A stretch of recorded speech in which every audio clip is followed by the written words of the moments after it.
নমস্কার, কেমন আছেন সবাই?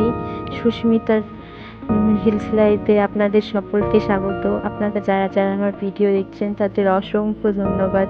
প্লিজ ভিডিওটিকে না কেটে সম্পূর্ণ দেখবেন। আমি পাহাড়ে থাকি আর সেখানে লাইফস্টাইল সম্পর্কে আপনাদের জানাতে চাই।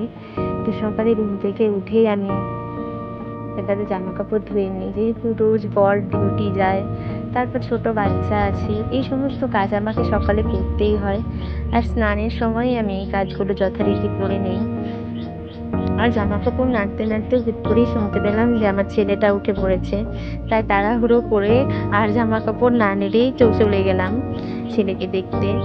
তারপর ওই স্নানের পরে মানুষে যা করে স্কিন কেয়ার, এটা স্কিন কেয়ার বলা চলে না, আমি সেরকম কোনো কিছুই করি না।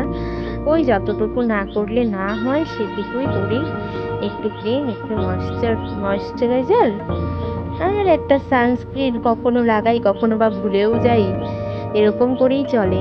যেহেতু সকালে ভীষণ হেক্টিক একটা শিডিউলের মধ্যে দিয়ে যেতে হয়, সকাল সকাল ঘুম থেকে ওঠো, ছেলের ব্রেকফাস্ট বানাও, হাজব্যান্ডের জন্য খাবার বানাও, সে ডিউটি চলে যাবে। আর আমার হাজব্যান্ড থাকতে থাকতেই আমাকে এসব করতে হয়, কারণ খুব ছোট বাচ্চা, ওকে একজন না সামলালে তো এসব করা সম্ভব নয়। তারপর এই যে কিছু ড্রাই ফ্রুটস খেয়ে, আমাদের সকালের খাবার খেয়ে, বাবুর জন্যও কিছু সকালের খাবার বানিয়েছিলাম, সেসব খেয়েই যে আমার বাচ্চাটা পড়তে বসে গেছে।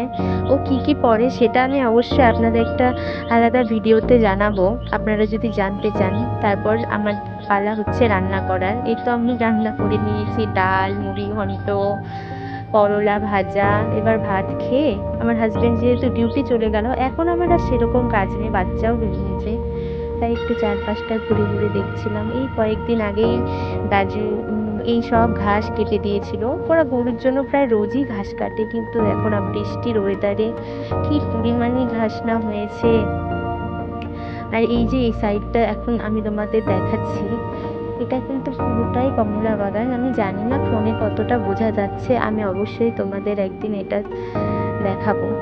আর আমার ভিডিও ভালো লাগলে অবশ্যই সাবস্ক্রাইব করো চ্যানেলটিকে, আর একটি লাইক করো, তাহলে আমি সত্যি নতুন কোনো ভিডিও করার জন্য উৎসাহিত হতে পারবো এবং আপনাদের জানাতে পারবো আমার জীবন সম্পর্কে।